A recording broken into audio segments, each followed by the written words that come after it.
مرد اور عورت یاد رکھیے ایک ہی برتن سے غسل لے سکتے ہیں. ایسا ہو سکتا ہے کہ گھر میں حمام ہو, نماز کا وقت کم ہو, یا دوسرے مسائل ہو کہ گرم پانی بعد میں نہیں ملے گا, تو میاں اور بیوی, مرد اور عورت جو ہے ایک ساتھ نہا سکتے ہیں, تو ایک برتن میں سے پانی لے سکتے ہیں. یہ بات میں اس لیے رکھ رہا ہوں کہ بہت سے لوگ یہ سمجھتے ہیں کہ عورت کا بچا ہوا پانی ناپاک ہوتا ہے. ایسی کوئی صحیح روایت نہیں ہے یاد رکھیے.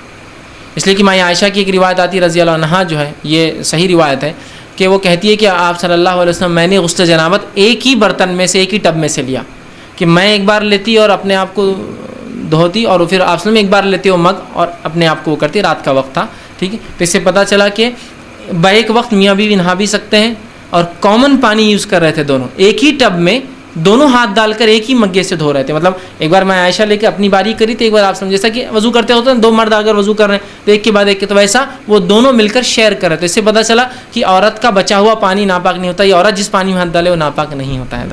اور دونوں بھی جنابت کی حالت میں تھے, مطلب میں عائشہ بھی ناپاک تھی اور وہ بھی تھے, لیکن دونوں نے پانی ہاتھ ڈال کر لیا. تو اس سے بات سمجھ میں آ رہی ہے کہ وہ بات درست نہیں ہے کہ عورت کا بچا ہوا پانی ناپاک نجس ہوتا ہے. بہت سے لوگ سوال کرتے ہیں کیا گھر میں عورتوں نے جو پانی استعمال کیا ہم کر سکتے ہیں؟ بالکل آپ کر سکتے ہیں.